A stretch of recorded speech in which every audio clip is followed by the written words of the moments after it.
الرحمن الرحیم۔ ہم نے سورہ یوسف کی تلاوت سنی ہے، تو سورہ یوسف جو ہے اس کو پاک رب نے پاک کلام میں احسن القصص کیوں فرمایا کہ قصوں میں خوبصورت قصہ، تمام قصوں میں خوبصورت قصہ کیوں؟ جواب، دنیا کے جتنے قصے ہوتے ہیں، ڈرامے ہوتے ہیں، فلمیں ہوتی ہیں، ڈائجسٹ ہوتے ہیں، اس کو کوئی نہیں پڑھتا جب تک اس میں دو باتیں نہ ہوں۔ کیا؟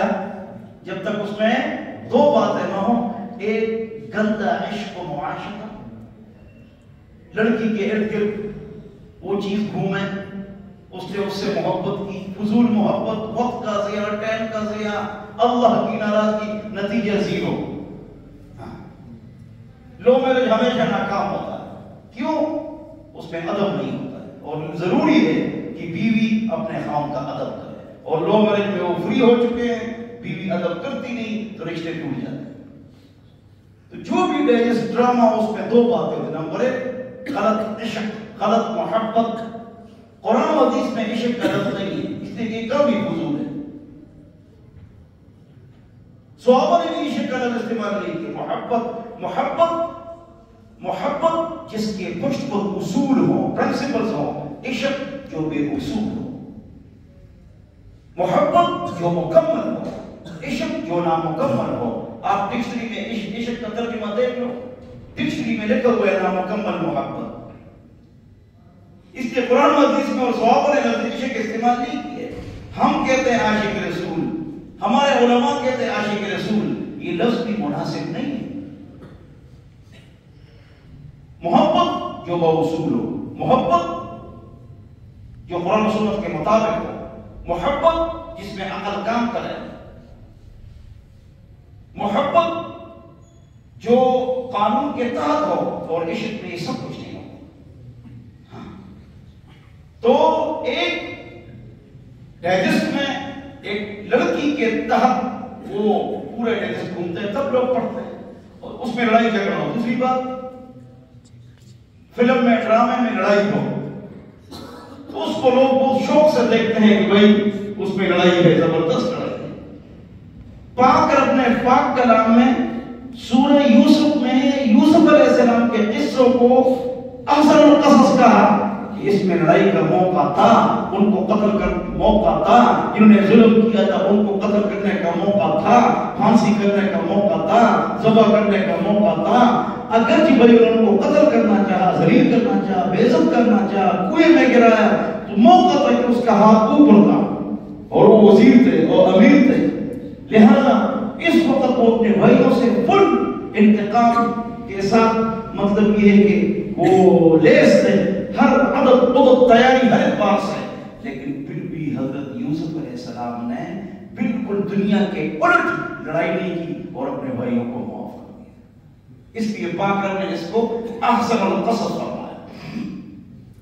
پاک محمد مصطفیٰ نے جب مکہ فتح فرمایا، اب سارے مجرم کھڑے ہیں جو حضور اور صحابہ پر ظلم کرتے تھے، بتاؤ نا کیا کروں آپ کے ساتھ؟ اب تو میرے اندر میں ہو، اب بولو۔ تو انہوں نے کیا جواب دیا؟ آپ بہترین بھائی ہیں۔ کیا ہے؟ اب آپ بہترین بھائی ہیں، یہ کہا۔ تو حضور اکرم صلی اللہ علیہ وسلم نے کیا فرمایا کہ میں بہترین بھائی بنتا ہوں جس طرح یوسف علیہ السلام کے بھائیوں نے اس کے ساتھ ظلم کیا۔ اس نے کہا لا تثریب علیکم اليوم، آج آپ کو میں معاف کرتا ہوں، اور معاف کرنا بھی ایک سزا ہے۔ ترفق ایھا المولا علیہم، ترفق ایھا المولا علیہم فإن الرفق بالجانی عتاب۔ معاف کرنا بھی سزا ہے، پھر میں آپ کو معاف کرتا ہوں جس طرح یوسف علیہ السلام نے اپنے بھائیوں کو معاف کر دیا، تو ان کو معاف کر دیا۔ اس اخلاق اور ٹکٹ سے لوگ مسلمان بھی ہو گئے۔ تو ہر قصے میں ایک لڑائی اور ایک حضور عشق ہوتا ہے۔ اس قصہ کے اندر حضور عشق ہے، اس کے الٹ کام ہے کیا؟ وزیر امیر کی بیوی ناز و نعم میں بھری ہوئی، بہترین ہر چیز، وہ بلاتی ہے یوسف علیہ السلام ہے تلک، آجو بدکاری کرتے ہیں، اور حضرت یوسف علیہ السلام ان سے بھاگتے ہیں، جاتے ہیں، وہ پیچھے لگ جاتی ہے، وہ دروازے کھولتے کھولتے باہر نکل جاتا ہے تو وہ پیچھے سے دامن سے پکڑ لیتی ہے تاکہ اس کو پکڑ لے. وہ پیچھے سے دامن جو ہے نا وہ پڑ گئی. آگے جب دونوں بھاگ رہے ہیں سامنے اس کا شوہر کھڑا ہے اور یہ پیچھے بھاگ رہی ہے. تو بدعمل عورتوں کا مکر خطرناک ہوتا ہے. نیک عمل عورتیں نیک ہوتی ہیں. تمام عورتوں کا مکر لوگ بیوی اور بہو اور بھابھی کو ذہن میں رکھ کر بیوی بہو اور بھابھی کو ذہن میں رکھ کر کہتے ہیں عورتوں کا بڑا مکر ہے. اور عورتوں کا مکر شیطان کے مکر سے زیادہ ہے کہ شیطان کا جو ان کید الشیطان کان ضعیفا، شیطان کا جو مکر ہے وہ ضعیف ہوتا ہے. ان کیدکن عظیم، اے عورتوں آپ کا مکر بہت زیادہ ہے. تو یہ کس کے خلاف فٹ کرتے ہیں؟ بیوی کے خلاف، بہو کے خلاف، بھابھی کے خلاف اس کو فٹ کرتے ہیں. تو فوراً اس کو کہو اچھا عورتوں کا مکر تو بہت زیادہ ہے. آپ کی امی پھر چپ، آپ کی بیٹی پھر چپ، آپ کی بہن کا مکر بہت زیادہ ہے پھر چپ. یہ کون سی آیت ہے جو اپنی بیٹی اور اپنی بہن اور اپنی ماں پر تو فٹ نہیں کرتے ہیں کہ عورت بائیں پستی سے پیدا ہے، یہ نہیں آپ کی امی، پھر لڑتے ہیں. اور کہو آپ کی بیوی پھر خوش ہوتے ہیں. اگر کہ آپ کی امی، لوگ کہتے ہیں مفتی صاحب آپ عورتوں کو بہت زیادہ سہولت دیتے ہیں اور آیات اور احادیث کی عجیب عجیب تشریح کرتے ہیں، اس لیے تو آپ کی بیویاں زیادہ ہے کیا؟ تو میں نے کہا ٹھیک ہے نا، میں عورتوں کے ساتھ ظلم اور زیادتی نہیں کرتا ہوں. یہ بات ٹھیک ہے. میں نے کیسے جملہ سنایا اس دن آپ کو؟ لوگ کہتے ہیں الرجال قوامون علی النساء، عورتیں مردوں سے نیچے ہیں، مرد اس کے اوپر ہے. یہ قرآن میں ہے اور لوگ یہ تشریح کرتے ہیں. میں اس کا یہ ترجمہ کرتا ہوں، توجہ. الرجال قوامون علی النساء، مرد عورتوں کے ملازم ہیں، مرد عورتوں کے خادم ہیں، مرد عورتوں کے نوکر ہیں. ہے یا نہیں؟ بول. آپ دن رات محنت نہیں کرتے ہیں، عورت گھر میں ہوتی ہے تو ملازم ہے. قوام کس کو کہتے ہیں؟ قائم بالامر. قوام قائم بالامر، جو عورتوں کی تمام ضرورتوں کو پورا کرے تو وہ کیا ہوتا ہے؟ نوکر ہوتا ہے. تو ہم نوکر ہیں سارے، مانو یا نہ مانو. عورتیں گھر پر ہوتی، سردی میں بھی گرمی میں. بائیں پستی سے پیدا ہے، اس کی کیسے میں نے تشریح کی تھی. اب آج کا یہ جو سبق ہے کہ شیطان کا جو مکر ہے وہ چھوٹا ہے، عورتوں کا مکر زیادہ ہے. سورہ یوسف میں ہے ان کیدکن عظیم، اے عورتوں تمہارا جو مکر ہے وہ زیادہ ہے. تو اس نے مکر کیا، بدعمل عورتوں کا مکر زیادہ ہے. یہ سامنے ساتھ کہو کہ بدعمل عورتوں کا مکر زیادہ ہے تو پھر جملہ صحیح ہو جائے گا. اور نہیں ٹھیک نہیں ہے. یہ کون سا جملہ ہے کہ اسی جملے کو بیوی پر فٹ کرتے ہو، بہو پر فٹ کرتے ہو، بھابھی پر فٹ کرتے ہو، اور بہن پر اور بیٹی پر فٹ نہیں کرتے ہو، امی پر فٹ نہیں کرتے ہو. سمجھ نہیں سمجھے؟ لہذا بدعمل ہو، یہ ساتھ کہو. تو اب عورت نے کیا کیا؟ جہاں سا بندہ بدعملی ہو گئی، انسان ہے، کمزور ہے. تفسیر قرطبی میں لکھا ہے کہ بعد میں اس کا انتقال ہوا، زلیخا علیہ السلام کے شوہر کا انتقال ہوا، اور پھر یوسف علیہ السلام نے اس سے شادی کی اور اس سے بچے بھی پیدا ہو گئے. اس لیے یہ تفسیر قرطبی کے اندر ہے، 20 دن ہو گئے ہیں. اور وہ دفن کہاں پر ہے؟ اسپین. اللہ، مجھے اس پر غصہ آتا ہے، اسپین ہمارے پاس کیوں نہیں؟ لے لیں گے انشاءاللہ، فکر مت، لے لیں گے انشاءاللہ. اچھا یہ تم کے تو لے لیں گے، لیکن یہ بات کب کی ہے؟ یہ کچی نہیں ہے. ہاں، یہ کچی بات نہیں ہے. ایسے خبر ہے ہم نے 40 ممالک کو بگایا، اسپین کی چیز. ہاں، اللہ ہم سب کو سمجھتا ہوں. اچھا تو میں کیا بتا رہا تھا؟ تو پھر قرطبی میں یہ بات لکھی، اس سے اس کی شاعری ہوگی، اس لیے میں نے بے ادبی نہیں کی، ایسا سب جملہ نہیں استعمال کیا. تو اس سے اس کو غلطی ہو گئی. اس نے فوراً کا خاوند کو کہا دیکھو نا آپ کی بیوی کے ساتھ یہ ٹھیک نہیں ہے، دیکھو یہ بھاگ رہا ہے. فوراً کہا. تو اس وقت فوراً اس نے بھی کہا خاوند ہے تمہارا مکر بہت زیادہ ہے، تمہارا مکر بہت زیادہ ہے. اس لیے کہ وہ انداز، رفتار، گفتار، سیاق، سلیقہ اور عنایہ اور کنایہ، کیا عنایہ اور کنایہ، اس سے سمجھ گئے اس میں بھی لطیفہ ہے. تو وہ سمجھ گئے کہ یہ کام ٹیڑھا ہے میری بیوی کی طرف سے. تو پھر جناب وشاہد شاہد من اہلہا، وہاں پر ایک بچہ کس میں تھا؟ جھولے میں تھا. اس نے فوراً کہا بس دیکھو اگر یوسف علیہ السلام کا جو دامن ہے آگے والا دامن پھٹا ہوا ہے تو عورت سچی ہے اور یہ آدمی جھوٹا ہے, اور اگر پیچھے والی دامن جو نا وہ پھٹی ہوئی ہے تو اس میں جو مرد سچا ہے اور عورت جھوٹی ہے. فلما رأى قميصه قد من دبر, جب اس کو دیکھ لیا تو دامن پیچھے سے وہ کیا ہے, تو پھر حضرت نے فرمایا, اس کے خاوند نے کہا ان کیدکن عظیم, تمہارا جو مکر و فریب ہے یہ کیا ہے, یہ بہت زیادہ ہے. یہاں پر ایک بات آپ کو بتاتا چلوں کہ جو مشہور ہے کہ یوسف علیہ السلام وہاں سے جب انہوں نے کنویں سے اٹھایا اور کی بازار لے گئے تو بازار میں یوسف علیہ السلام بک رہے تھے, ان کی بکری ہو رہی تھی.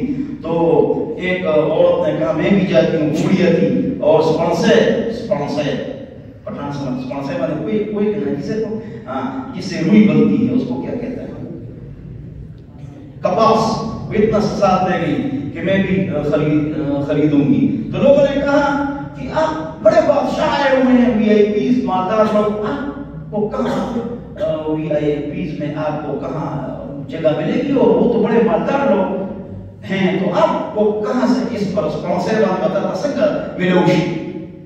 تو اس عورت نے کہا, بوڑھیا نے کہا کہ میرا مقصد اس کو خریدنا تو نہیں ہے, خریدنا ہے لیکن پیسے نہیں ہیں, لیکن میں حضرت یوسف علیہ السلام کے خریداروں میں شریک تو ہو جاؤں.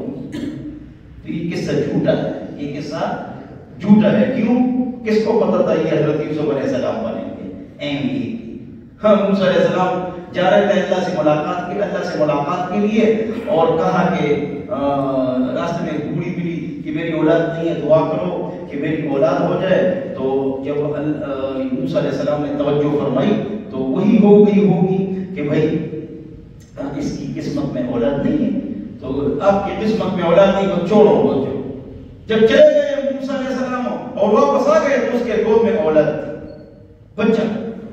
بھائی کہاں سے بچہ آ گیا؟ کہ فلاں نے ولی اور بزرگ نے دعا کی. یہ مشہور ہے بزرگ. اچھا وہ کون سا ولی تھا جو موسیٰ علیہ السلام سے بہتر تھا؟ یہ بھی ڈرامہ ہے, یہ بھی دوسرا ڈرامہ, تیسرا ڈرامہ. ہاں, تیسرا یہ ڈرامہ یہ چاہتا ہے کہ بس بوڑھی کی بات, بزرگ کی بات اللہ نے سن لی, نبی کی بات نہیں سنی. کتنی بری بات. اور نوح علیہ السلام کی کشتی میں لوگ پاخانہ کرتے تھے اور وہ بڑھ گئی, پھر اللہ نے ان کو خارش لگایا تو اپنے اوپر پاخانہ بھرتے تھے, لگاتے تھے تو سارے ٹھیک ہوتے تھے, تو کشتی صاف ہو گئی. پھر وہ گند نہیں تھا, وہ پانی ڈالتے تھے اپنے اوپر لگاتے تھے, بالکل چمکدار ہو گیا تو ان سے خارج بھی ہوتا. یہ مشہور ہے, یہ قصہ بھی ڈرامہ ہے. زکریا علیہ السلام نے کہا درخت کو مجھے بنا دے دو, یہ شرک ہے, نبی شرک نہیں کرتے, یہ قصہ بھی غلط ہے. ہاں, آری سے کٹ گئے وہ ایک الگ مسئلہ ہے, لیکن درخت سے پناہ مانگی یہ بات کیا ہے؟ ایک بوڑھیا حضور پر جو ہے نا وہ گم پھینکتی تھی, اور جب وہ مر گئی بیمار ہو گئی تو اس کے پوچھنے کے لیے حضور تشریف لے گئے. یہ قصہ جھوٹا ہی ثابت نہیں ہے. ام جمیل ابو لہب کی بیوی تو کانٹے بچھاتی تھی, لیکن یہ جو گم پھینکتی تھی یہ قصہ ٹھیک. اس طرح بہت سارے قصے ہوتے ہیں, یہ غلط مشہور ہوتے ہیں لیکن اس کا کوئی ثبوت نہیں ہوتا. تو بہرحال اس میں یوسف علیہ السلام گناہ سے بچے, پھر جیل میں بند ہو گئے اور وہاں رہے, اور وہاں پر دو آدمی نے خواب سنایا, ایک کو کہا نکل جائیں گے اور ایک کو کہا آپ کو پھانسی ملے گی. تو انہوں نے فوراً کہا نہیں, ہم تو مذاق کر رہے تھے, ہم نے کوئی خواب نہیں دیکھا ہے. جس کو کہا پھانسی ہو جاؤ گے. تو یوسف علیہ السلام نے کہا قضی الامر الذی تستفتیان, جب تم نے مسئلہ پوچھا ہے چاہے گپ مارو یا حقیقت معاملہ ہو چکا ہے, تم نے پھانسی ہونا ہے. نبی کی زبان ہے بھائی, تم نے پھانسی ہونا ہے, تم دوبارہ وہی پلاؤ گے بادشاہ کو جو چیز آپ پلاتے تھے, شراب وغیرہ, یا جوس, انگور کا جوس. بہرحال تو یہ جو ہے نا یوسف علیہ السلام کے قصے میں ہمارے لیے صبر کا سبق ہے, اور صبر کا پھل میٹھا ہوتا ہے, اور لڑائی سے ہی بچنا چاہیے, معاف کرنا چاہیے, اور گندگی اور گناہ سے ہی بچنا چاہیے. تو اللہ تعالیٰ برکت اور عزت والی زندگی عطا فرما دیتے ہیں. اس یوسف علیہ السلام والے قصے میں یہ بھی موجود ہے, کوئی مکنا دبل سڑی بلا ہے, کوئی مکنا دبل سڑی بلا ہے, چرستہ بد کوئی پگاڑ دار. ہمارے بزرگ عبد الرحمن بابا فرماتے ہیں دشمن کے لیے کنواں مت کھودو. آپ ایک دن اس راستے پر گزر جاؤ گے اور آپ اس میں گر جاؤ گے. تو یہ بات قرآن میں ہے وَلَا يَحِيقُ الْمَكْرُ السَّيِّئُ إِلَّا بِأَهْلِهِ.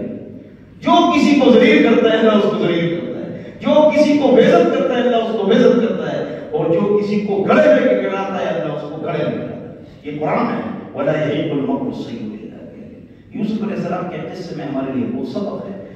متعیلہ کا مراجعہ ہے تو کیا ہوتا ہے, متعیلہ کا مراجعہ ہے تو کیا ہوتا ہے, وہی ہوتا ہے جو منظور خدا ہوتا ہے. یہ بھی اس میں سبق ہے. کتنی سازشیں کی بھائیوں نے, لیکن اللہ نے یوسف علیہ السلام کو وزیر بنا دیا, بادشاہ. یہ اللہ ہے. متعیلہ کا مراجعہ ہے تو کیا ہوتا ہے, وہی ہوتا ہے جو منظور خدا ہوتا ہے. اس میں ایک نقطہ ہے تبلیغی احباب کے لیے. کس کے لیے؟ انہوں جن کا تبلیغ میں وقت لگا ہوا ہے. ہمارے امیر صاحب ہیں, تبلیغ کے امیر صاحب تو تینوں نہیں ہیں, کم سے تراویح کی. خاجی اس میں یہ سبق ہے کہ جب ان دونوں نے, وہ بدعقیدہ لوگ تھے دونوں نے خواب پوچھا, اور کافر بھی صحیح خواب دیکھ سکتا ہے, اس پر اور دلائل ہے. جب انہوں نے خواب پوچھا نا تو یوسف علیہ السلام کو کیا کہنا چاہیے, خواب کی تعبیر بتانی چاہیے.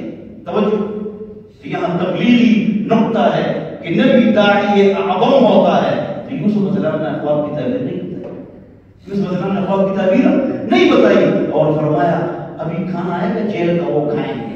ابھی قریب آنے والا ہے, کھانے سے پہلے میں آپ کو تعبیر بتا دوں گا, غم نہ کرنا. یہ بدلا ہے. یہ بدلانے کے بعد نا وہ مطمئن ہو گئے. تعبیر ہم کو انسان جلبہ ہے, اور جیل میں بیٹھے ہوئے, تو انہوں نے کہا جانا ہے تو میں سنا دیں گے نا. اب جلبہ ہوتا ہے کہ میں کھانے سے پہلے آپ کو خواب کی تعبیر بتا دوں گا. انہوں نے کہا ٹھیک ہے, تو مطمئن ہو گئے. فوراً کہا ہیلو, یہ تبلیغ نقطہ ہے کہ یوسف علیہ السلام نے ان کو کہا کہ لوگ شرک کرتے ہو, یہ پوری کائنات اللہ نے بنائی ہے, تو اسی اللہ کی بات کرو نا. تم بتوں کے سامنے کیوں جھکتے ہو؟ اس کو دعوت دی, یعنی ان کو اسلام کی دعوت دی. کس کی دعوت دی؟ یہ نبی کی شان ہے کہ خواب کی تعبیر بعد میں بتائی کہ ان کو ضرورت ہے, پھر ان کو دین کی دعوت دے دی. جس طرح حضرت محمد مصطفیٰ نے طائف میں مار کھائی, جب طائف میں مار کھائی لہو لہان ہے, عتبہ شیبہ دور پار کے رشتہ دار ان کے بعد میں چلے گئے. تو انہوں نے کہا یار پھر محمد مصطفیٰ کو کس نے مارا ہے, محمد مصطفیٰ کو کسی نے مارا ہے, جاؤ اس کا جوس پلاؤ انگور کا. دیکھو عتبہ شیبہ, دیکھو ان کو کہتے ہیں انسانیت, اور اس کو کہتے ہیں بھائی بندی. اور اسی عتبہ اور شیبہ کو صحابہ نے جنگ بدر میں سب سے پہلے قتل کیا تھا. ابوبکر کے والد نے کہا میرے تلوار کے نیچے آپ آ چکے تھے, لیکن میں نے کہا بیٹا ہے, میں نے آپ کو نہیں مانا, ورنہ آپ کو میں ختم کر سکتا تھا. شفقت اولاد. حضرت ابوبکر نے کہا اے میرے ابو, اگر آپ میرے تلوار کے نیچے آتے میں آپ کو سر اڑاتا, میں اللہ کی بات مانتا ہوں آپ سے محبت کرتا ہوں. واہ ابوبکر, اڑا دیتا میں آپ کا. تو بہرحال جب وہ آیا جوس لے کے آیا, کون آیا؟ ان کا غلام تھا عتبہ شیبہ ولید نکلے تھے نا پہلی مرتبہ. تو جنگ بدر میں, اس کے بعد جنگ بدر تو ہوگا کتنے سال بعد ہوگا, ہاں 5-6 سال بعد ہوا نا. تو یہ جوس لے کے آئے, تو السلام علیکم. اب جوس دے رہے, حضور کو تکلیف کتنی ہے, خون بھی باہر ہے. تو اس نے کہا السلام علیکم. وعلیکم السلام. کہہ رہے کہاں کے ہو, کہاں کے ہو, جوس پیو, تکلیف ہو چکی ہے, خون نکل چکا ہے, پیاس لگی ہوئی ہے, جوس پیو. کہہ رہے کہاں کے ہو, کہہ رہے میں تو نینوا ہوں. اچھا آپ عراق نینوا کے ہیں؟ کہہ رہے تو میرے بھائی کا علاقہ ہے, میرے بھائی کے گاؤں کے ہو. کہہ رہے کون تمہارا بھائی؟ کہہ رہے حضرت یونس علیہ السلام.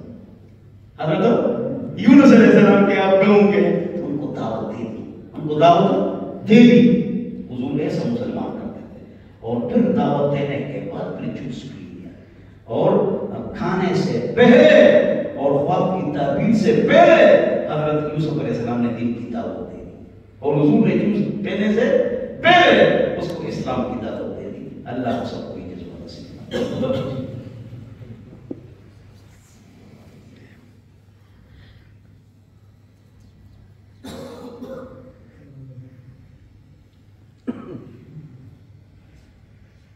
صلی اللہ علیہ وسلم.